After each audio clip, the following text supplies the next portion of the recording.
Bonsoir, bonsoir à tout le monde. En tout cas, merci. Je sais que vous serez très nombreux à nous suivre en ce net moment. Je voudrais premièrement remercier tous ceux qui nous soutiennent. Nous avons vu comment vous avez été touchés par ces informations qui circulent. C'est faux. Ce qui est vrai, j'ai reçu une invitation de la part du parquet des grandes instances et cela m'a trouvé en dehors du pays. Je me retrouve en dehors du pays. Le gouvernement d'union nationale, est-ce la solution? Je ne suis pas trop dans le secret du chef de l'État. Je pense qu'il fallait faire des aménagements parce que après la débâcle de Goma, il était tout à fait normal dans le management de donner un signal fort pour dire que le coup a été fatal et nous ripostons non pas par émotion, mais aussi nous ripostons à la hauteur du coup que nous avons subi. Parce que la chute de Goma n'était pas seulement la chute d'une ville, mais c'était aussi la déconfiture d'une armée sur laquelle nous avons placé nos espoirs. On s'y attendait le moins? On s'y attendait le moins compte tenu du dispositif sécuritaire qui était à Goma. Goma était comme un peu Jéricho. Au regard du nombre des armées qui étaient à Goma, ce qui justifie la version selon laquelle nous sommes sérieusement infiltrés. Nous sommes sérieusement infiltrés. Infiltrés ou le chef de l'État a-t-il été induit en erreur, notamment par ses services? Je pense déjà que le chef de l'État est très mal entouré. J'ai le courage de le dire aujourd'hui. Je ne sais pas qu'est-ce que cela va m'écouter. J'ai pris beaucoup pour le chef de l'État. J'ai beaucoup d'admiration. J'ai eu à les rencontrer une fois. Je lui ai remis l'exemplaire du livre Bâtisseur des Nations. Pendant quelques minutes, j'ai essayé de faire rapidement brosser le contenu du livre. J'ai eu en face de moi un homme courtois. Un homme, j'étais subjugué, j'ai dit à ma femme, mais il est trop simple. Il est trop simple. Mais je pense que son talent d'Achille... La simplicité n'est pas égale à l'humilité. Son talent d'Achille, c'est son entourage. C'est son entourage. Oui. C'est sa plus grosse faiblesse. C'est sa plus grosse faiblesse. Je ne sais pas si c'est une malédiction. Et c'est parce que c'est un homme ouvert qui aime les gens. Bon, ce n'est pas question d'être un homme ouvert. On ne doit même pas faire une fixation sur sa personne, mais plutôt sur sa fonction et ce que cela a comme incidence sur le devenir de la nation. La fonction n'a pas pu le changer. Bon, je ne le connaissais pas auparavant pour savoir si la fonction n'a pas pu le changer, mais je pense que cette fonction-là exige à ce qu'il y ait des mises à jour quotidiennes. Je pense que cette fonction exige aussi des mises à jour, non pas seulement dans la personne elle-même, mais aussi tout autour de soi. Déjà, je conçois très mal qu'on garde les mêmes cabinets alors qu'on est dans une deuxième mandature qui vient avec beaucoup d'autres enjeux sécuritaires. Déjà, il fallait des nominations à des mises en place, des aménagements, des réaménagements dans certains postes clés. Seko, Ndenali Puta, na wax de Maman Moseka, Netoko Maka Légende, na 3.5, 4.5, to 5.5 $, signature Yalibela et Tikali, inoubliable, avec le wax de Maman Moseka.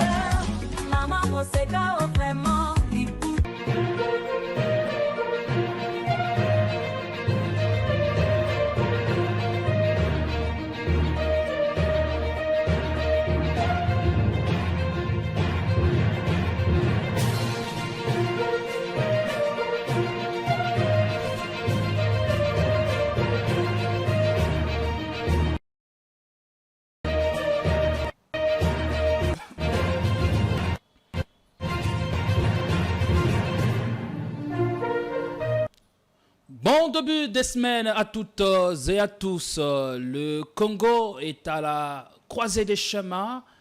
Ainsi, donc, notre pays est devenu la rusée du monde au point de subir la loi de la jungle qui fait engluer le pays dans un marasme politique, économique et même culturel sans précédent. Malgré le fait que la bêtise continue à insister plus que le bruit des armes. Je suis heureux ce matin de dire que la matière grise ne fait pas défaut. Des intelligences moins prisées chez nous, mais qui font l'honneur de ce grand Congo et qui sont appréciées à leur juste valeur à l'international. L'une d'entre elles est avec nous sur ces plateaux. Nous avons donc l'immense plaisir de mettre la main sur le docteur Silas Mimile Makangu, pasteur et professeur des universités, docteur en politique internationale, expert en leadership et management stratégique. Avec lui, nous allons revenir sur l'actu des 24 dernières heures, l'actu brillante avec lui.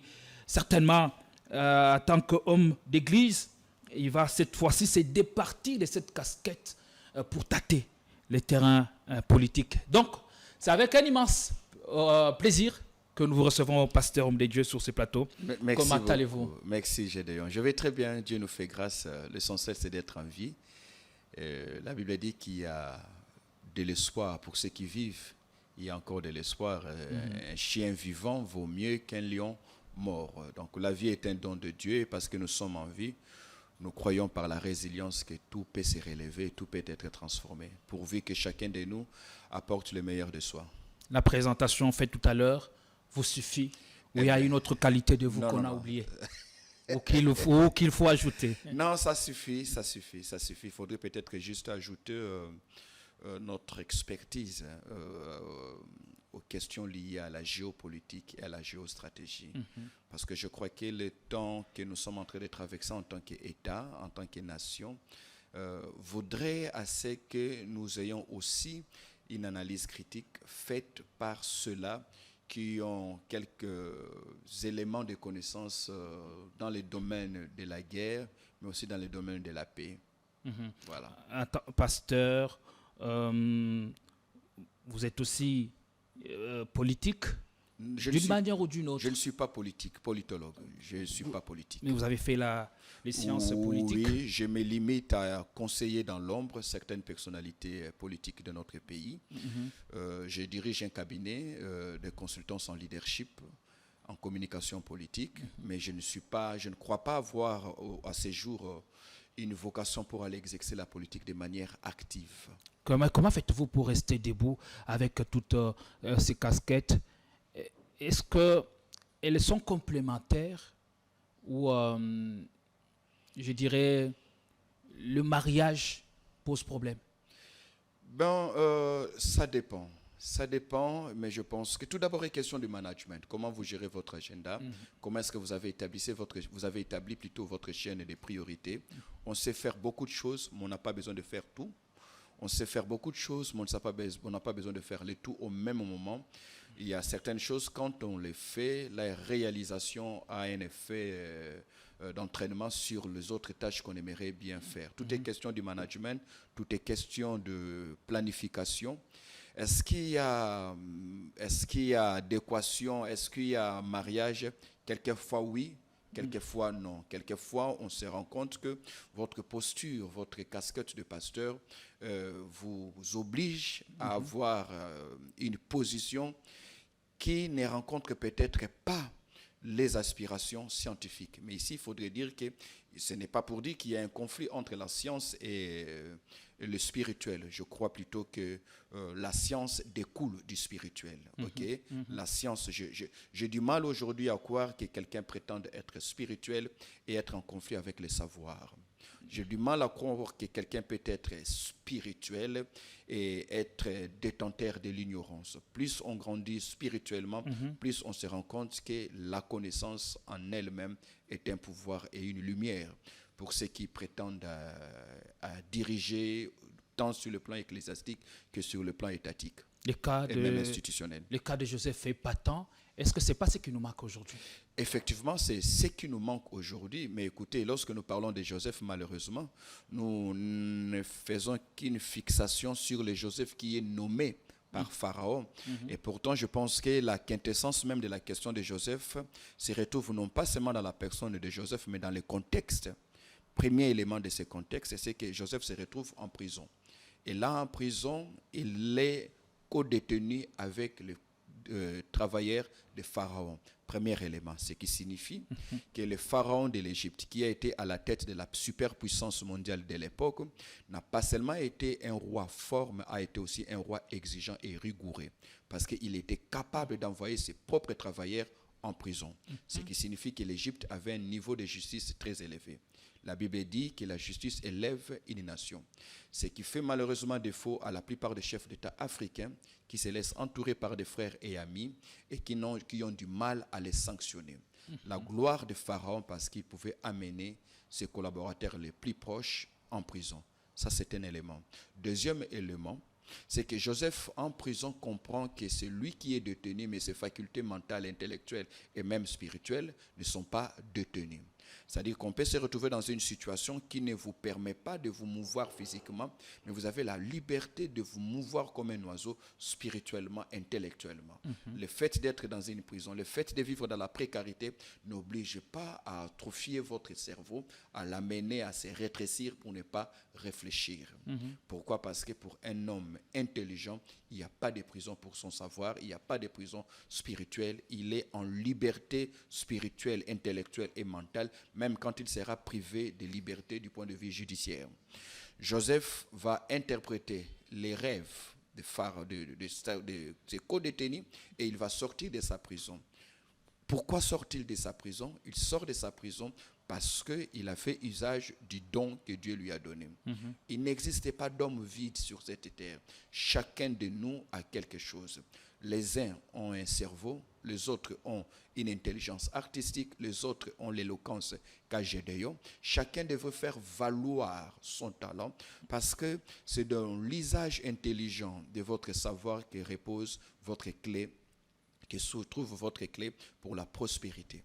On ne prospère pas parce que l'on prie beaucoup. Dieu n'est pas un distributeur de billets de banque. La prière n'est pas une usine qui fabrique les richesses. Sinon, tous ceux qui prient beaucoup seraient les plus riches.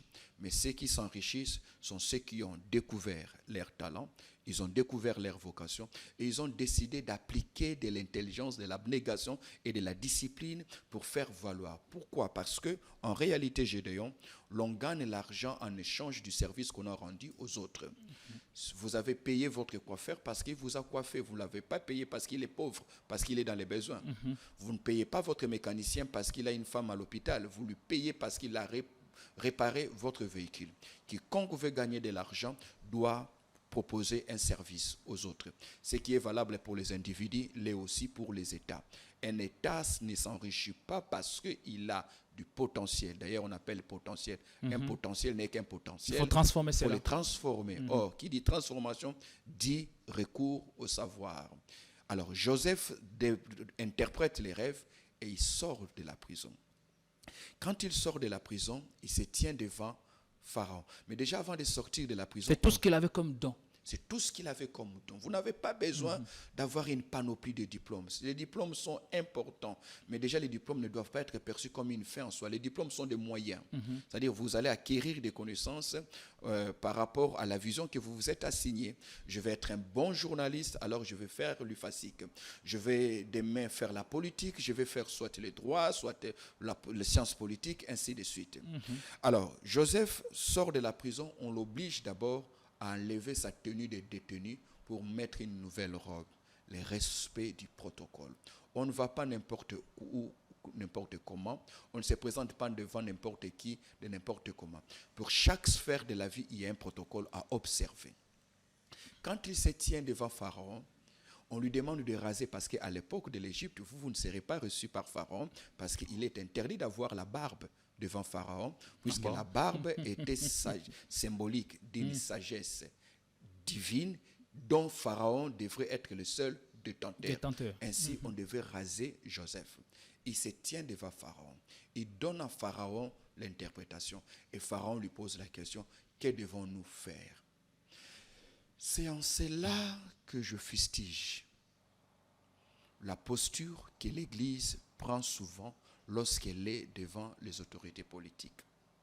En réalité, l'Église a des solutions à proposer. Des solutions à proposer. Elle ne doit pas être réduite à l'intercession.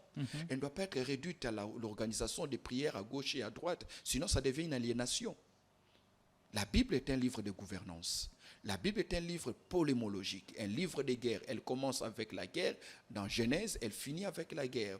La Bible est un livre dans lequel on trouve des livres, des parties qu'on appelle un roi, deux rois, chroniques, ainsi de suite. Le livre de Deutéronome, le livre de Nombre est une initiation à la gouvernance biblique. Voyez-vous? Alors, quand Pharaon se trouve devant Joseph, il pose la question à Joseph, que devons-nous faire? Ok? Il dit à Pharaon que Pharaon trouve un homme intelligent. Il n'a pas dit que Pharaon trouve un homme spirituel. Il n'a pas dit que Pharaon trouve un homme chrétien. Parce que la chrétienté ne fait pas toujours allusion à la compétence. Et voilà là où nous en sommes aujourd'hui.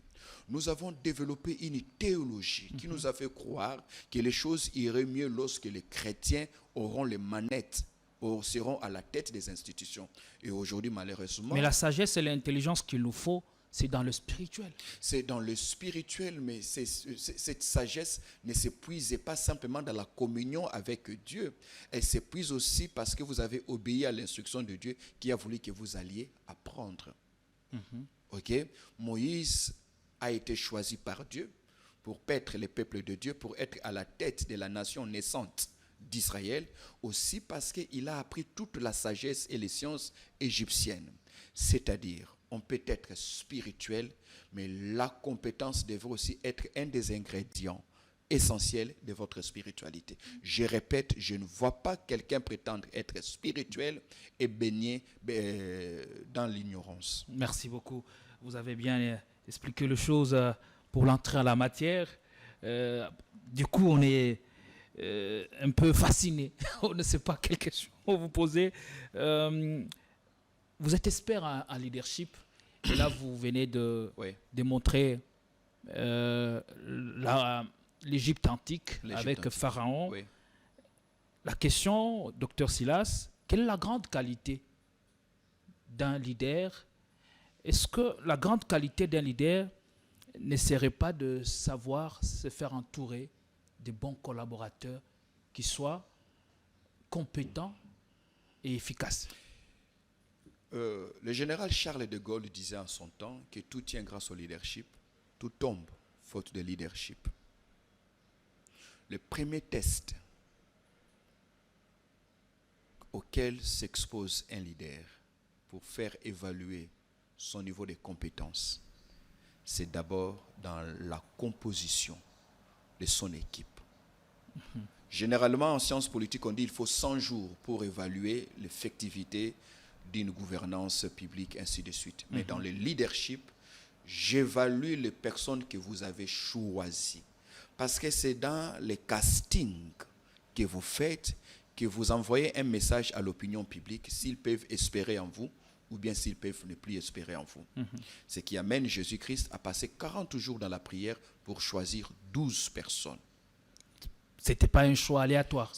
Ça ne peut pas être un choix aléatoire, d'autant plus que votre position préside aux destinées des milliers, pour ne pas dire des millions de personnes. Chaque décision que vous prenez a une incidence maléfique ou malheureuse ou heureuse sur le devenir de la nation, de l'entreprise, du groupe ou de la structure. Ok? Alors, les leaders doivent se faire bien entourer. John Fitzgerald Kennedy disait: on reconnaît la grandeur d'un chef dans la composition de son équipe. Même Dieu est entouré. Autour du trône de Dieu, il y a les 4 êtres vivants, il y a les 24 vieillards. Le choix de l'équipe est le choix le plus prestigieux, mais aussi le plus stratégique que doit opérer un leader. Qu'est-ce qui doit déterminer son choix? Ce qui doit déterminer son choix, c'est la vision qu'il poursuit. On ne choisit pas des collaborateurs pour leur donner du travail. Un leader ne cherche pas à combler les besoins de l'employabilité de ceux qui sont autour de lui. Non. Un leader choisit en fonction de la vision qu'il s'est assignée. Parce qu'en réalité, il ne vous engage pas parce que vous êtes de sa tribu ou bien vous êtes de son parti. Il vous engage parce qu'il croit avoir découvert en vous des aptitudes, des compétences, une technicité dont il aura besoin pour la réalisation ou la matérialisation de la vision qu'il s'est assignée. S'il veut construire un immeuble, il n'a pas besoin d'un juriste, il n'a pas besoin d'un politologue, il n'a pas besoin d'un internationaliste comme moi. Il aura besoin des ingénieurs. Voyez-vous, il aura besoin d'un transporteur. Pourquoi? Parce que le choix est toujours fonction de l'objectif que l'on s'est assigné.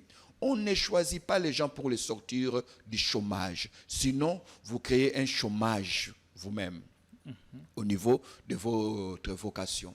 Les gens, on les choisit en fonction de leurs compétences d'abord. C'est comme ça qu'il y a un terme hollywoodien qu'on emploie aujourd'hui dans le monde du management moderne, c'est le smart casting. Le smart casting, c'est-à-dire un casting intelligent. Remarquez, vous allez vous rendre compte que dans le monde hollywoodien, dans le monde de la cinématographie, lorsqu'on choisit un acteur, vous avez l'impression que même ses yeux, même sa forme, même sa physionomie, physiologie, correspond au rôle qu'on lui demande de jouer. C'est-à-dire, on a rarement affaire à un méchant beau comme Gédéon. C'est rare, ok? On a rarement affaire à un gentil, un homme fort, mais qui soit chétif. Non, non. Il faudrait que chacun, on va même chercher pour ces rôles-là le plus vilain. Il y a des concours comme ça, on dit quiconque sait qu'il est moche, il est vilain, qu'il vienne, on va faire un casting.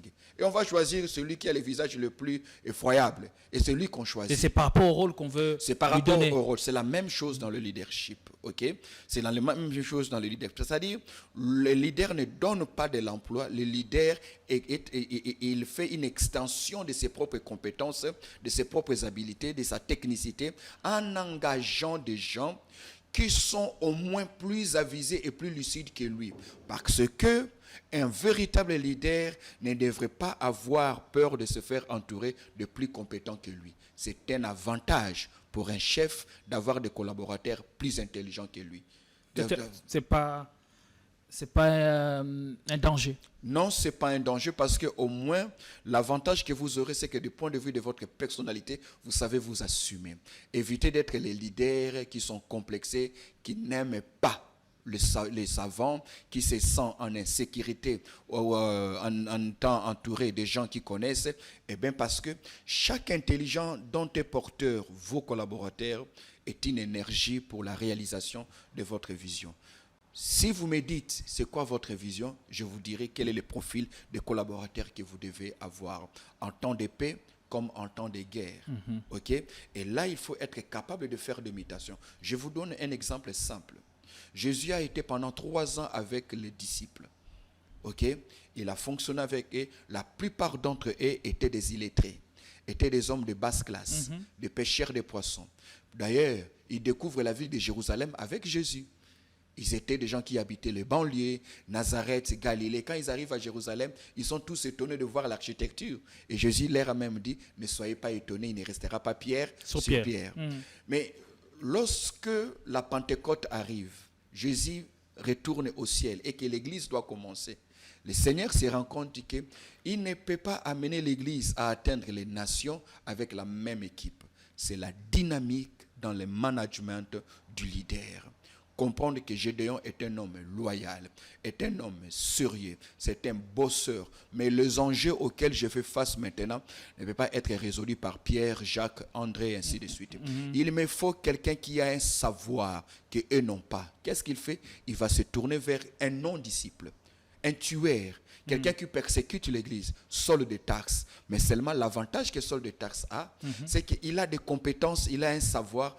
Voilà. Quand Saul de Tarse, qui devient Paul, à lui seul, il écrit 14 livres sur les 29 livres. Il est le plus prolifique de tous ceux qui ont écrit. Parce que Jésus dit, cet homme amènera mon nom devant le roi et devant les nations. Vous êtes inscrit également dans cet objectif, amener l'Église à la nation. Oui, amener l'Église à la nation, parce que je crois que l'Église, au-delà d'être une simple composante sociétale, sociologique dans une nation, elle a un rôle à jouer, celle d'être la lumière de sa nation, celle d'être le sel de sa nation. Et pour que l'Église pour amener l'Église à la nation, il faudrait que ce soit une Église qui se désectarise, c'est-à-dire cette Église ne doit pas se sectariser en se renfermant dans les 4 murs de sa dimension locale, mais plutôt une Église qui prie les yeux vers le ciel, mais en laissant les portes et les fenêtres ouvertes, de manière à ce que la dimension divine dont nous sommes porteurs devrait améliorer notre économie, devrait améliorer notre système judiciaire. C'est comme ça que la Bible dit, quand les justes se multiplient, le pays est dans la joie. La multiplication des justes, ce n'est pas en termes de nombre, mais c'est plutôt en termes d'impact. Saul de Tarse, qui devient Paul, devient apôtre de Jésus, et l'Église va atteindre d'autres proportions. Mais vous, pasteur, vous êtes sous le feu de la rampe. On vous accuse d'être à la base du marasme politique, économique et même culturel dont je fais mention à l'entrée de cette émission. À quel niveau avez-vous failli justement? Et pourquoi, à un certain moment, ne vous arrêtez-vous pas et reconnaître ce qui n'a pas été bien fait en vue de rectifier les tirs et colmater les brèches? Honnêteté intellectuelle oblige, je suis humble ce matin pour vous dire que il y a beaucoup de choses qu'on devait faire, qu'on n'a pas fait, beaucoup de choses qu'on a fait, qu'on n'a pas fait de la bonne manière, parce que, sans vouloir se justifier, nous sommes en train d'apprendre au fur et à mesure. Mais au-delà de cet aspect, mettre l'Église sur le banc des accusés, et dire que nous en sommes là où nous sommes aujourd'hui à cause de l'Église, c'est vraiment de la malhonnêteté intellectuelle. L'Église n'a pas la gestion de la res publica. L'Église n'a pas la direction de la nation. C'est vrai. Mais quand vous parlez au chef élitiste, pourquoi ne le faites-vous pas en lui disant les 4 vérités? Si je le vois, je lui dirai les 4 vérités. Je ne sais pas seulement prêcher. Rarement on a vu ça. On aime dire des choses que le chef veut entendre. La plupart de nos chefs ne sont pas disposés à écouter. Je suis un grand observateur et un grand étudiant de la politique. Pas au-delà du fait d'être enseignant. J'ai beaucoup lu, avec beaucoup de modestie, je peux me le permettre, lire l'histoire de grands empires et de grands royaumes depuis l'Antiquité jusqu'à aujourd'hui. L'une des choses qui a conduit à l'effondrement de grands empires, de grandes dynasties, c'est aussi parce que ceux qui présidaient à leur destinée n'ont voulu entendre que les choses qui leur plaisaient et non pas les choses qui pouvaient les aider à avancer. Voyez-vous, déjà, rencontrer un chef n'est pas chose anodine. C'est un privilège. Mais il faudrait que les chefs qui vous reçoivent, vous laissent aussi la latitude et la possibilité de lui dire c'est que il est bon. Il faudrait qu'il ait en lui cette dimension que Pharaon avait. Il pose la question à Joseph, que devrons-nous faire? Mais si déjà l'homme politique se plaît à caporaliser l'homme d'église par instinct de survie, par besoin de sécurité et de sécurisation personnelle, l'homme politique fait aussi les djalélos. Il vous dit les choses que vous aimeriez entendre. OK? Mais il faudrait beaucoup de courage, beaucoup d'audace. Et ça serait un risque suicidaire pour dire, voilà ce qu'il faut faire. Mais je pense que, au regard de ce que nous sommes devenus aujourd'hui en tant que société, au regard de toutes ces fissures qu'accuse notre État, je pense que les chefs ont besoin qu'on leur dise la vérité. Donc, sans doute, vous êtes d'accord que c'est l'Église ou la politique qui entraîne l'Église et non le contraire? L'Église ne peut pas entraîner la politique. Nous sommes un État laïque. OK? La laïcité, justement, a été prônée, déjà établie en tant que système de fonctionnement pour créer cette séparation entre ce qui est céleste et ce qui est terrestre, entre César et Dieu. Mais il y a certes Laïque peut-être en théorie, mais dans la pratique, Dans la pratique, c'est autre chose. Sociologiquement, nous sommes un pays très christianisé. Ok, très christianisé. Mais je pense aussi, sans vouloir être arrogant, je pense aussi que la plupart de nos chefs ne se sont pas confiés aux pasteurs qui, au-delà de la dimension pastorale, étaient aussi détenteurs de quelques pistes de solutions pouvant sortir la nation du marasme dans lequel elle se trouve. C'est-à-dire des pasteurs qui, au-delà de demander, on va organiser une prière, on va faire une journée de jeûne et prière. Ça, c'est trop facile. C'est trop facile. Et j'estime même que si nous en sommes là aujourd'hui, c'est parce que l'Église congolaise, la classe politique congolaise, a développé une très mauvaise théologie qui lui a fait croire que Dieu était détenteur d'un passeport congolais, que Dieu était beaucoup plus favorable aux Congolais qu'au reste des nations. Alors que si on avait compris les choses telles qu'elles sont présentées dans la Bible, nous allons comprendre que le Dieu de la Bible n'est pas le Dieu du Congo, il est le Dieu des nations. Et en tant que tel, chaque nation devait assumer ses responsabilités pour faire ce qui est convenable de faire, afin de pouvoir jouir pleinement de la vocation qu'elle a reçue de Dieu. Donc aujourd'hui, c'est pas l'Église. L'Église n'est pas responsable de ce que nous sommes. En ce qui nous concerne, nous devons réformer, refonder tous les domaines, tous les secteurs d'activité. Nos paradigmes sont... Réformer la classe politique, la classe ecclésiastique aussi. Je dirais, et créer une nouvelle génération d'hommes et de femmes engagés. En une phrase, je dirais repenser l'homme congolais. Repenser l'homme congolais. Oui. Il est inefficace partout où il va, que ce soit en politique, que ce soit à l'église, que ce soit à l'université, parce que nous sortons presque tous de la même moule. C'est quoi être un Congolais? Et cette œuvre grandiose viendra de qui? Cette œuvre grandiose viendra de tous ceux qui se considèrent comme élite. Mais celui qui a les moyens, celui qui devait dicter et qui devait faire les maestros, c'est le leader politique. Pourquoi les leaders politiques? Parce que j'estime que quand on est à la tête des institutions, ce n'est pas simplement pour une mandature, ce n'est pas simplement pour une nomination, ce n'est pas simplement parce que je dois être à la tête de la chaîne de Politikon, mais c'est parce que j'ai une vision. Ok? Voilà où est-ce que j'aimerais qu'on arrive dans les 30 prochaines années. Xi Jinping, le président chinois, disait qu'il est impossible qu'en 2049, que la Chine ne soit pas la superpuissance mondiale dans tous les domaines. Puisque c'est la vision, que la Chine soit la première puissance mondiale en 2049, ils vont fêter les centenaires de leur révolution. À cause de cela, il y a des réformes qui sont prises. C'est-à-dire les réformes doivent être prises, non pas parce qu'on va améliorer un secteur, parce qu'on a un idéal qu'on veut atteindre et on va s'équiper en fonction de cela. Les réformes doivent viser l'atteinte de la régénérescence. Voilà. Celui qui veut descendre dans l'eau ne va pas s'habiller tirant en quatre épingles comme vous et moi ce matin. Celui qui veut descendre dans l'eau doit s'habiller en scaphandre pour se protéger. Celui qui veut aller en brousse n'a pas besoin d'être en cravate comme toi. Il doit porter des chaussures appropriées. Les réformes que nous devons mener seront proportionnels à la vision que nous avons. Mais ici, il est question de réformer, de penser ce capital humain, l'homme congolais. Il a montré ses limites. Vous et moi, nous sommes des hommes inachevés, malheureusement. Pourquoi? Parce qu'il n'y a que le colonisateur qui nous avait pensé. Le colonisateur nous a façonnés. Le colonisateur nous a donné des paradigmes avec lesquels nous devrions fonctionner. Et après notre accession à l'indépendance, nous n'avons pas encore mis en place un système qui puisse nous déprogrammer et nous reprogrammer conformément à la vision que nous sommes assignés en tant que nation. Ce qui fait que nous sommes des hommes conjoncturels. Nous nous adaptons selon les conjonctures. D'où on ne sait pas dire c'est quoi être congolais. La congolité que nous avons, que nous défendons bec et ongle aujourd'hui, quel est son contenu?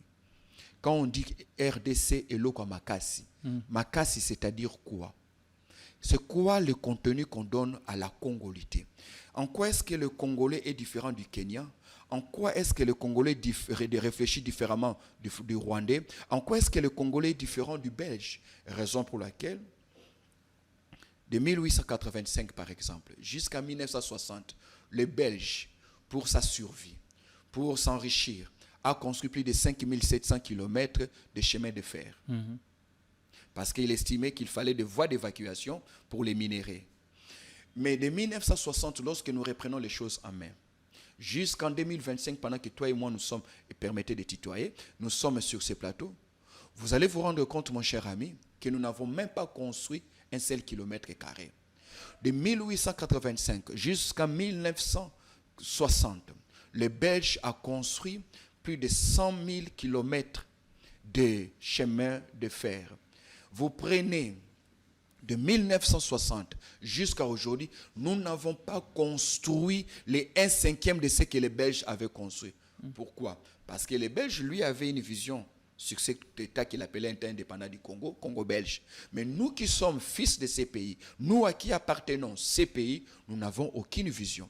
C'est-à-dire, la réforme qu'il faut mener devrait d'abord commencer par repenser l'homme congolais, fabriquer un homme congolais, un homme qui soit achevé spirituellement, intellectuellement, moralement, scientifiquement, physiquement. Parce que cet homme a le bonheur ou le malheur de vivre sur un sol le plus riche du monde, qui détient les ressources dont les autres ont besoin.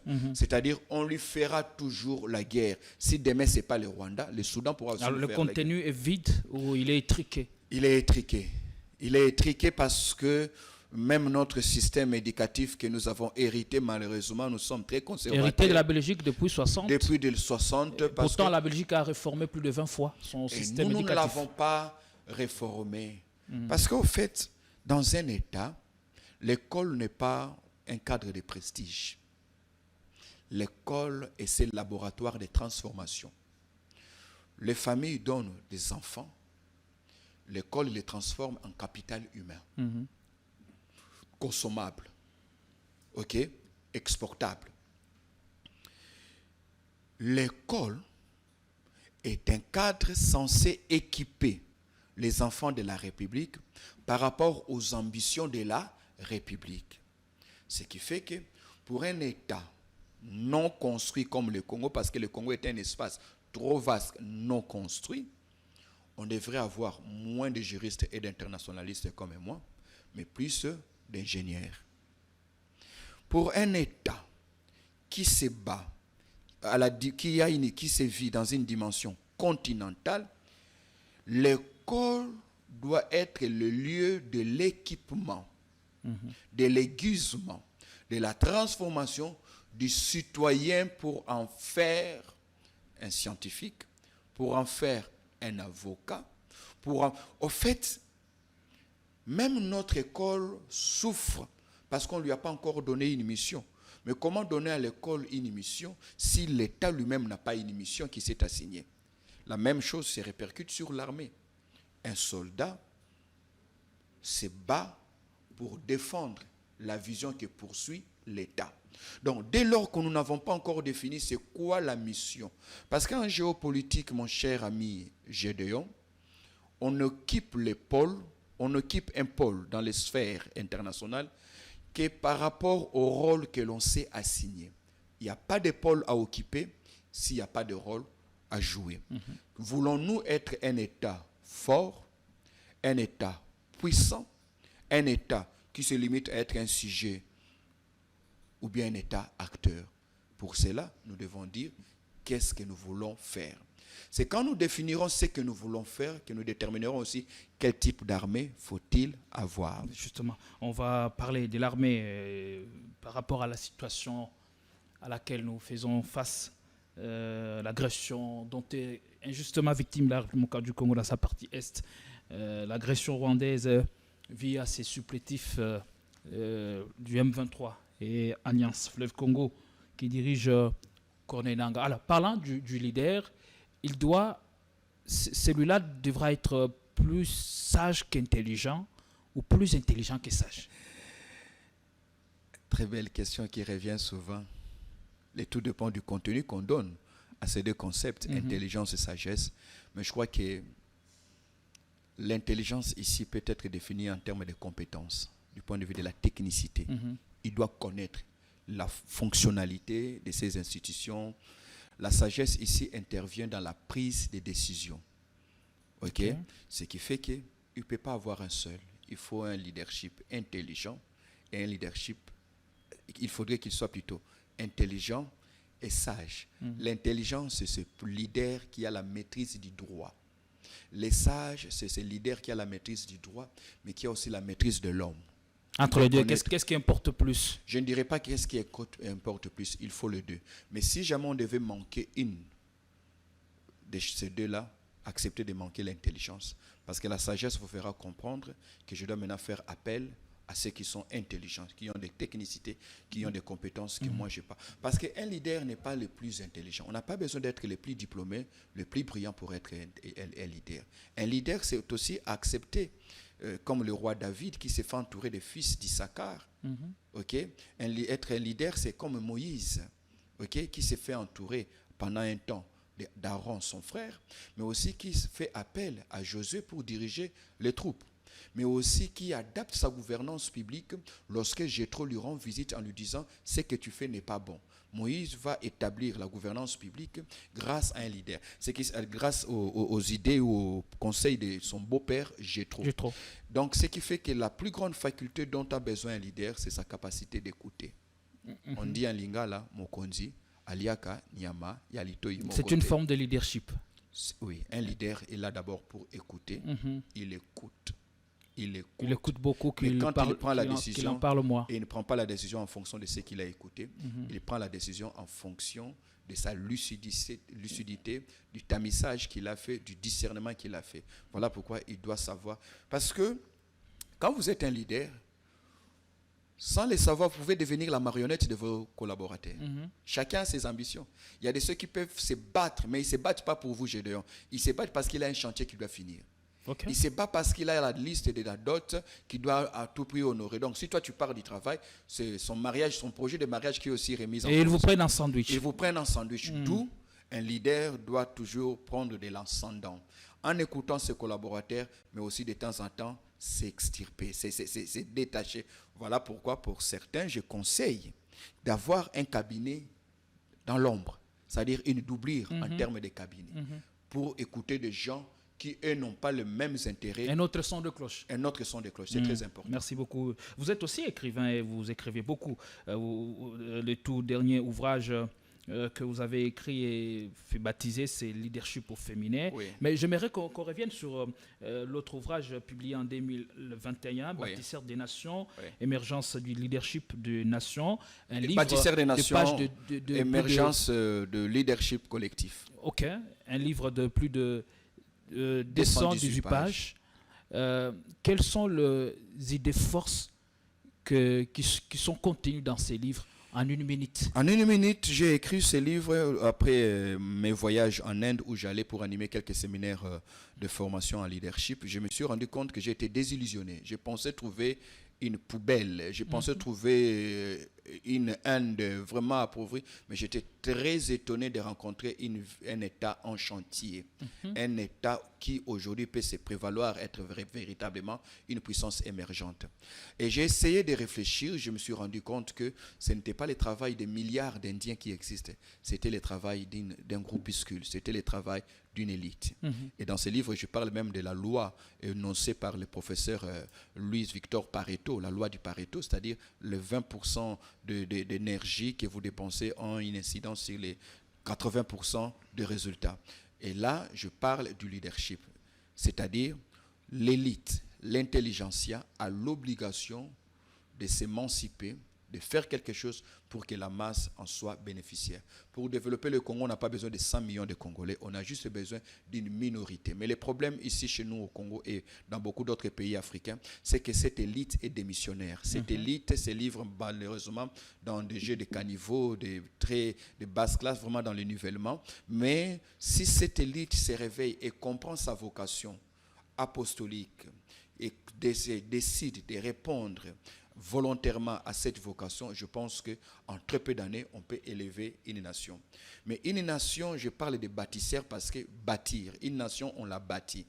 Et qui dit bâtir, dit architecture. Qui dit architecture, dit appelle au savoir-faire, appelle à l'intelligence. Parce qu'il est plus difficile de construire que de détruire. Pour détruire cet immeuble, on n'a pas besoin de faire l'IBTP. Mais pour construire, il faut faire l'IBTP. Or, une nation a besoin plus d'architectes que d'habitants. Il faudrait que pour assurer la sécurité et la prospérité à ceux qui habitent un espace, il faudrait que parmi ceux-là, qu'il y ait des gens qui font partie de l'élite. Qui sont l'élite? Ce sont vous et moi qui sommes considérés par ceux qui nous suivent aujourd'hui comme des modèles à imiter. Qui constitue l'intelligentsia congolaise? Ce sont ceux-là qui ont la charge, de par la Constitution, à présider telle institution. Qui est l'élite? L'élite, c'est aussi cet artiste, musicien, qui aujourd'hui est considéré comme un producteur de mœurs, et il doit se rassurer que dans ce qu'il produit, la société est en train d'être formée et non pas d'être déformée. Donc l'émergence d'un leadership collectif, parce que dans ce livre-là, je suis en train de me présenter en faux contre ceux qui font l'apologie du leadership messianique. C'est-à-dire, il faut un individu divin qui va descendre, à qui Dieu a donné toutes les compétences. L'homme providentiel. L'homme providentiel se transforme généralement en dictateur.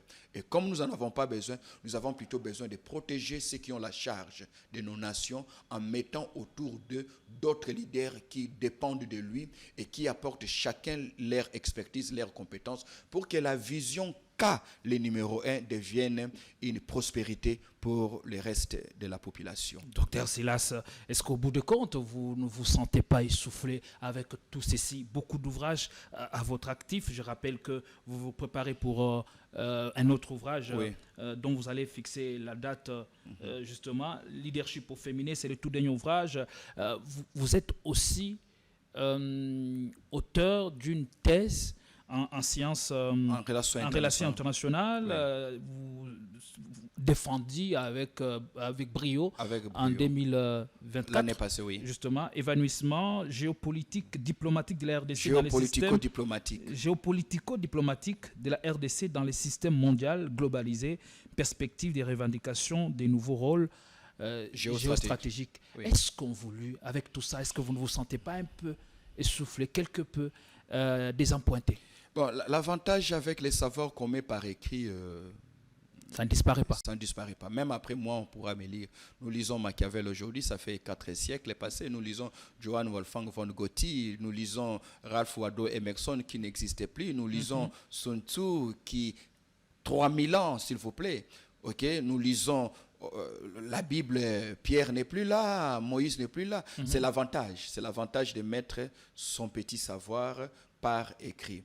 Mais aussi, j'estime que le savoir, peu importe, quand on dispense son savoir, on le partage, on ne le perd pas.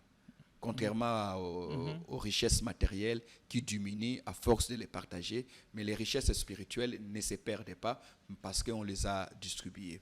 On essaye dans la mesure du possible de jouer le rôle qui est le nôtre, de jouer notre partition pour qu'un Congo nouveau s'élève, un Congo fort, un Congo que nous allons léguer à nos enfants. Je l'ai toujours dit, si nous n'allons pas nous battre pour défendre l'honneur de nos aïeux, battons-nous pour assurer une prospérité, une sécurité à nos enfants. Merci beaucoup, Dr Silas. En moins de 15 minutes, nous allons aborder des questions d'actualité. Le samedi dernier, le chef de l'État était face aux membres de l'Union sacrée. La question d'agression rwandaise est revenue et le chef de l'État s'est montré déçu de l'apport de l'Union sacrée à ces stades. Eh bien, il promet de réorganiser le troupe et de mettre en place une équipe efficace pour faire face aux défis qui sont le nôtre. Et surtout, il promet un gouvernement d'union nationale. Avec Dr Silas, on va essayer de comprendre cela. Quelle est sa recette pour sortir de l'auberge, justement? On en a besoin pour éviter que des territoires entiers continuent à passer sous contrôle des ennemis de la paix. Le gouvernement d'union nationale, est-ce la solution pour sortir de cette crise? Excusez-moi de commencer directement par une question brillante. Oui, je comprends parfaitement, ça fait partie de l'actualité. Ben, écoutez, je ne suis pas trop dans le secret du chef de l'État.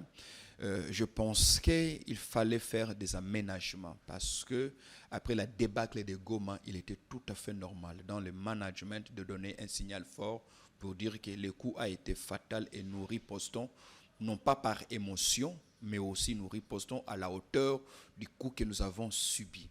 Parce que la chute de Goma n'était pas seulement la chute d'une ville, mais c'était aussi la déconfiture d'une armée sur laquelle nous avons placé nos espoirs. On s'y attendait le moins? On s'y attendait le moins compte tenu du dispositif sécuritaire qui était à Goma.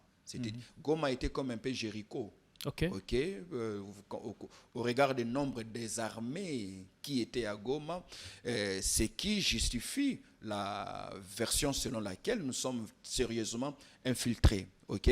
Nous sommes sérieusement infiltrés. Infiltrés ou le chef de l'État a-t-il été induit en erreur, notamment par ses services? Je pense déjà que le chef de l'État est très mal entouré. J'ai le courage de le dire aujourd'hui. Je ne sais pas qu'est-ce que cela va m'écouter. J'ai pris beaucoup pour le chef de l'État. J'ai beaucoup d'admiration. J'ai eu à les rencontrer une fois. Je lui ai remis l'exemplaire du livre Bâtisseur des Nations. Pendant quelques minutes, j'ai essayé de faire rapidement brosser le contenu du livre. J'ai eu en face de moi un homme courtois. Un homme, j'étais subjugué, j'ai dit à ma femme, mais il est trop simple. Il est trop simple. Mais je pense que son talent d'Achille... La simplicité n'est pas égale à l'humilité. Son talent d'Achille, c'est son entourage. C'est son entourage. Oui. C'est sa plus grosse faiblesse. C'est sa plus grosse faiblesse. Je ne sais pas si c'est une malédiction pour Et c'est nous. parce que c'est un homme ouvert qui aime les gens. Bon, ce n'est pas question d'être un homme ouvert.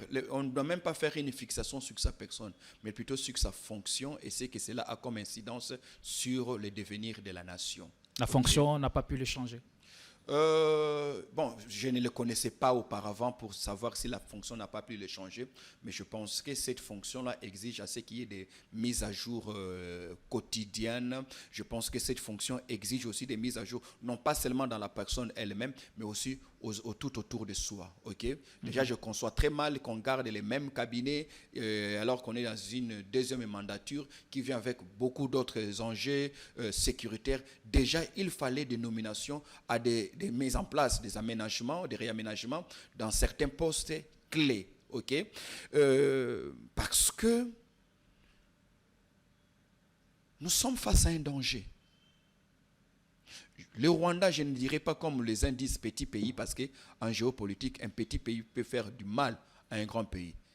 Déjà, avoir ce langage minimaliste prouve que nous ne maîtrisons pas les enjeux. Parce qu'Israël, c'est un tout petit État, mais qui met en mal tous les grands États autour de lui. Donc, la petitesse d'un territoire ne fait pas la petitesse de sa puissance ou de sa politique. Tout à fait. Il y a ce qu'on appelle aujourd'hui la géopolitique des petits États. Vous avez les plus petits de tous les États, c'est le Vatican. Mais c'est aussi le plus grand arsenal diplomatique que puisse disposer un État, c'est le Vatican. C'est le président, le Vatican avec son président qui est le pape, c'est le seul homme qu'on ne fait pas attendre au téléphone. Donc, ces paradigmes nous ont aussi menés dans une sorte de léthargie ou même de somnolence collective où on s'est dit, nous sommes grands. Pendant 30 ans, un pays au territoire réduit a malmené un pays au territoire à la dimension continentale. Ce qui fait que nous devons partir. Et là, je pense même que c'est le piège du Rwanda. Le Rwanda nous a donné les paradigmes.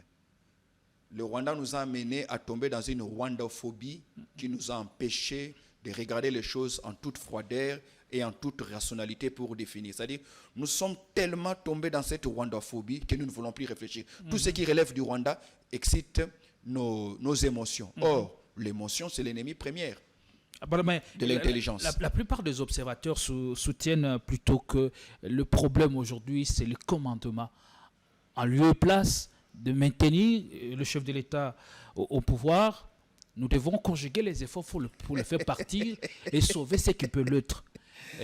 La solution de créer un nouveau gouvernement ou réaménager ou remanier, j'en sais pas trop. Est-ce que ce serait la solution idoine par rapport à la crise qui frappe de plein fouet l'Est du pays. Non, tout ce qu'on peut énoncer aujourd'hui comme solution risque d'être des solutions provisoires pour apporter la calmie. La crise, elle est plus profonde qu'on le voit. La crise va au-delà du Rwanda. Le Rwanda n'est qu'un profiteur, n'est qu'un des acteurs majeurs qui surfe sur une crise qui remonte d'avant, mais aussi qui va au-delà de la mandature du président de la République. Mais en tant que tel, déjà, je pense que c'est une aberration de penser que la présence du président de la République constituait un problème. Non, on n'a pas besoin qu'il parte. Et j'estime qu'il doit être... C'est pas un problème de commandement écoutez, dont nous souffrons actuellement. Mais il faut distinguer le commandement de l'individu. Cette situation a duré pendant 30 ans. Il faut éviter cette vision minimaliste et complaisante. Voyez-vous, complaisante, minimaliste, vraiment récréative de la situation. Ces Rwandais ont fait tomber le régime du maréchal Mobutu, un des régimes les plus craints. Ce Rwanda a fait tomber un régime qui a le Mosé Kabila. Ce Rwanda a essoufflé le régime de 18 ans de Joseph Désiré Kabila. Kabila. Ce Rwanda a malmené et est en train de nous faire essouffler aujourd'hui avec le président Tshisekedi. C'est pour dire qu'à un moment donné, prenons du recul. Regardons les choses froidement, sortons les débats des plateaux de télévision et analysons les choses dans les laboratoires. Parce que même ce que j'aimerais peut-être émettre ici, je pense que je n'aurai peut-être pas toute la liberté de pouvoir dire ce qu'il faut dire. Je pense que le problème, mettez l'ange Gabriel à la place du président Félix. Si nous continuons à fonctionner avec les mêmes paradigmes, on va demander la démission de Gabriel. Albert Einstein dit ceci: la folie est le fait de faire les mêmes choses de la même manière et s'attendre à des résultats différents. Depuis quand est-ce que nous n'avons plus eu d'armée? Vous savez, l'armée la plus disciplinée que nous avons eue, ce sont les forces publiques, l'armée belge. Après l'armée belge, nous n'avons jamais eu une armée. Je mets quiconque au défi. Tous ceux qui sont experts, qui s'intéressent à l'histoire de nos armées, je vous conseille de lire les livres écrits par le fait du général Ilunga, qui retrace l'histoire de nos armées. Je vous conseille de lire les livres écrits par le colonel Kisukula, un ancien de la garde civile qui a écrit un merveilleux livre. Je vous conseille de lire beaucoup d'autres articles qui parlent de notre armée. Okay? L'armée de Mobutu n'était pas aussi une armée puissante et forte comme on veut le faire entendre aujourd'hui. Cette armée a commencé à connaître une déconfiture bien avant. D'ailleurs, s'il y a eu l'événement de 94, en traversant les frontières d'Isaïr, l'armée d'Abiyarimana, les institutions d'Abiyarimana traversent les Zaïre comme réfugiés. En ce moment-là déjà, les Zaïre n'avaient pas une armée. Les Zaïre avaient à la tête de son armée une pléthore de généraux qui étaient tous devenus des affairistes, chacun détenant un libongo, chacun ayant une entreprise de transport maritime, avec quoi fonctionnait l'air baleinière. Qu'est-ce qui justifie cet état de choses? C'est si nous est imposé par le même multinational et puissance extérieure qui téléguide cette guerre? Il faut éviter, sortons de ces paradigmes où on veut tout le temps accuser les autres. Anne Roosevelt disait ceci, ex-femme du président, j'ai failli dire le pasteur. Ça arrive à tout le monde. Voilà, une femme épouse du président Frank Delano Roosevelt, il dit: personne ne doit se plaindre si les autres lui montent. Si quelqu'un se fait une ânesse, personne ne doit se plaindre parce que les autres lui montent au-dessus. C'est-à-dire, il ne faut pas que tu te plaignes pourquoi les autres me malmènent alors que toi-même tu te fais une ânesse. L'ânesse, on lui monte dessus. C'est-à-dire, il y a une part des responsabilités de la communauté internationale qui a toujours voulu un Congo faible et un Congo émietté, qui ont toujours voulu un Congo qui fonctionne de manière irrationnelle. Ça, c'est depuis la conférence de Berlin. L'État indépendant du Congo n'a pas été pensé pour exister comme un État au fonctionnement rationnel, un État normal. On a pensé le Congo, on a créé le Congo en le pensant pour exister comme un condominium, c'est-à-dire un bien qui appartient à tout le monde et qui n'appartient pas au Congo. La communauté internationale, déjà à l'époque, les 14 puissances qui ont siégé à la conférence de Berlin, ont voulu mettre au Congo un État où ils auraient tous l'accès libre au bassin du Congo pour exploiter les richesses, et on a donné la gestion au roi belge. Et jusqu'aujourd'hui, ils ont encore ces paradigmes avec lesquels ils nous observent. Et nous ne tombons pas dans les pièges, parce que l'un des problèmes qui ça me bouleverse, c'est la foi que le Congolais a en l'autre.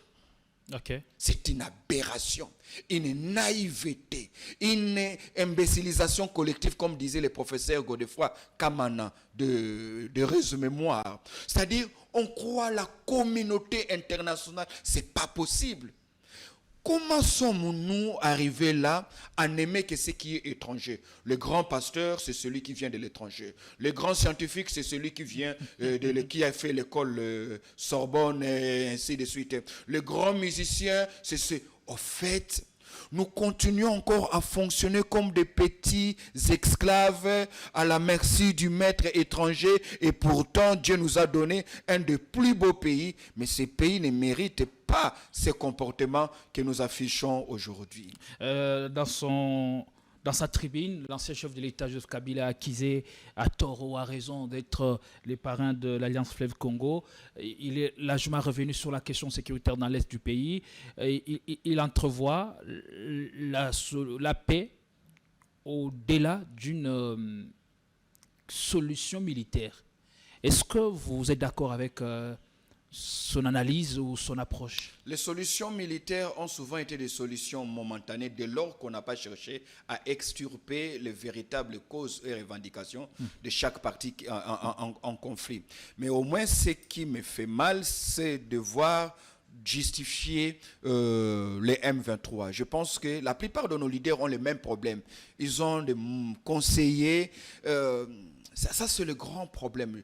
A-t-il justifié le raison de la... En tout cas, je parlerai avec beaucoup de réserves pour ne pas déformer, du moins ce que j'ai vu. Ok, le M23 n'a pas besoin d'être. Le M23 supplétif du Rwanda n'a pas besoin d'être. Mais on est en face d'une réalité. Nous avons des possibilités. Ce qui est normal pour toutes les guerres en polémologie. Soit on procède par les négociations, soit on recourt à la force. Ou soit on fait les deux. Talk and fight. Fight and talk. Mais il se présente une contrainte, malheureusement pour nous, que l'armée, les forces armées de la République démocratique du Congo, pour tout expert averti, a prouvé aujourd'hui que cette armée ne saura pas faire la guerre. Et le président de la République l'a encore dit de manière un peu plus claire. Un peu plus claire. Il faut refondre l'armée. Nous allons former une armée républicaine. Ce qui suppose que celle qu'on a aujourd'hui n'est pas une armée républicaine. En 6 ans, ce n'est pas seulement former l'armée. Il nous faudra combien de temps exactement pour avoir une armée professionnelle, équipée, et efficace pour bouleverser la situation. En temps de guerre, c'est difficile de former une armée très professionnelle. Voilà pourquoi les États sérieux forment leurs armées en temps de paix. Mais n'empêche, par la résilience, qu'on s'adapte aux contraintes des enjeux géopolitiques que nous sommes en train d'essuyer aujourd'hui. Je pense qu'il faudrait prendre la décision de le faire et de le faire de la plus belle manière. Une armée républicaine, une armée professionnelle, une armée dissuasive. Mais pour que cette armée existe, il faudrait que l'État congolais commence d'abord par définir c'est quoi sa vocation en tant qu'État. Parce que l'armée sera l'autre branche. Clausewitz dit que faire la guerre, c'est faire la politique par d'autres moyens. C'est-à-dire une armée n'est que l'extension par la force de la politique adoptée par l'État. Et la déconfiture de l'armée n'est pas isolée. Elle est tributaire, elle est la conséquente de la déconfiture de l'État congolais. Un État qui ne sait pas fonctionner de manière rationnelle comme le veut aujourd'hui, en plein 21e siècle, ne peut pas avoir une armée forte. Donc, penser réformer l'armée voudrait aussi commencer d'abord par renforcer l'autorité de l'État. Or, comment renforcer l'autorité de l'État si l'État lui-même, dans sa structure, dans sa structuration, n'est pas renforcé de par sa structuration et sa fonctionnalité. Donc, vous remarquez que nous sommes un pays en chantier, d'où nous devons dépasser nos clivages politiciens pour penser véritablement le Congo. Nous sommes appelés aujourd'hui à réfléchir en termes de patriocratie, pour comprendre que la patrie doit prendre le dessus sur les partis politiques. Parce que l'une des choses qui a amené le Congo ex-Zaïre à ce qu'il est aujourd'hui, c'est l'hyperpolitisation. La gouvernance étatique, le management public a été politisé depuis la Deuxième République jusqu'à aujourd'hui. Je ne le dis pas pour dédouaner les régimes en place, mais je dis seulement c'est que les régimes qui s'en sont suivis n'ont jamais mis les moyens nécessaires. Pourquoi? Parce que nous sommes dans un politisme, tout est fait en fonction des affinités politiques, tout est fait en fonction du népotisme, et pourtant nous sommes un pays qui n'a pas le droit de dormir parce que 9 voisins, tous ont un dénominateur commun, c'est l'instabilité. Et la démarche de des églises catholiques et protestantes, aujourd'hui, comment vous la trouvez? Il n'y a pas que l'église catholique. Continuer le bon nombre de chemins? Il n'y a plus que l'église catholique. Il y a l'église catholique, il y a aussi quelques pasteurs de l'église des réveils qui ont commencé à mener aussi des l'église des réveils est-elle crédible? Le président de la par République rapport a aussi parlé... aux deux confessions. Non, on n'a pas besoin crédible en quoi? Je suis pasteur, fièrement pasteur des églises. Parce que c'est vous qui avez porté Corneille Nangaa. Et qui a porté Malou Malou? Qui a porté Kadima? C'est là où je disais... Mais parlons d'abord de Corneille Nangaa parce que c'est avec lui que, si vous dites que c'est l'église qu'on tombe dans le demande de cette insécurité, de tout ce à quoi nous assistons dans l'est du pays. L'église des réveils devra demander pardon à la nation. Permettez-moi de sourire, ça me fait du bien. Ben écoutez, c'est ce que je suis en train de déplorer, cette complaisance de l'homme politique, de l'universitaire congolais. C'est fastoche, comme disent les enfants, d'accuser l'église des réveils d'être à la base parce que c'est l'église qui a proposé Corneille Nangaa. C'est faux. L'église n'a pas fabriqué. Voilà nous autres que l'église a fabriqué, nous là. Nous sommes les produits de cette église des réveils. Ok? En réalité, nous n'allons jamais résoudre les problèmes si nous entrons dans une guerre d'accusation mutuelle. Mais c'est important de faire le diagnostic et d'établir responsabilité en vue de la paix. Et c'est comme ça qu'on accuse l'église des réveils. Vous pensez que les élections de Malou Malou étaient de véritables élections? Je ne vais pas remettre en cause les résultats. Vous pensez mais Malou Malou n'a jamais pris les armes contre son pays. Mais est-ce que l'église a envoyé Corneille Nangaa prendre les armes? Jamais. Et qui avait envoyé les Jean-Pierre Bemba et autres de prendre les armes? C'était encore l'église. Qui avait envoyé les autres qui ont pris les armes? Qui avait envoyé Moulé prendre les armes? C'est lorsqu'il n'y a pas équité et justice qui crée des frustrations. On fabrique des ennemis de la République. C'est pour ça que la Bible dit la justice élève une nation. Vous comprenez? Qu'est-ce qui fabrique les rébellions? Nous sommes un pays riche en rébellions. Et ce que nous vivons est une rébellion, une agression ou une sorte de frustration de quelques individus. Non, c'est une agression. Une agression qui utilise des gens... Et même appelle ça révolution. C'est toujours... La FDL aussi, c'était une révolution. La seule façon d'éviter toutes ces choses, hein, parce qu'aujourd'hui, on se plaint sur le Rwanda. Mon cher Gédéon, qu'allons-nous faire si c'était l'Angola qui nous attaquait? Parce que si un pays, un État, que le Congo doit plus craindre, ce n'est même pas le Rwanda, c'est l'Angola. l'Angola est 4 fois, je dirais même 5 fois, plus dangereux, constitue une plus grosse menace que le Rwanda. C'est l'une des meilleures armées sur le continent. Meilleures armées, avec une armée disciplinée, expérimentée, une armée qui exporte ses services en termes de formation. Vous vous imaginez que même un État comme l'Afrique du Sud envoie ses soldats et ses policiers se faire former. Donc ce sont par l'Angola. de potentiels adversaires demain. Parce que nous avons 9 voisins, c'est-à-dire la doctrine sécuritaire et de la défense pour le Congo, c'est que la guerre doit être notre règle et la paix exception. Vous comprenez? Et pour cela, nous n'avons pas le droit de continuer à nous plaire, église à gauche, église à droite, parti politique à gauche, parti politique à droite, musique matin, musique le soir, alors qu'on n'a pas une armée. C'est pas normal. Merci beaucoup, docteur Silas. Beaucoup de choses à dire avec vous. Allez, nous sommes arrivés à la fin. Vous savez que même Dieu, il est le Dieu des armées. Dieu a un général, un chef d'état-major qui s'appelle Michael. Satan n'est plus au ciel. Mais Dieu n'a pas congédié son armée. Jusqu'aujourd'hui. Donc nous devons avoir une armée à même de faire la guerre.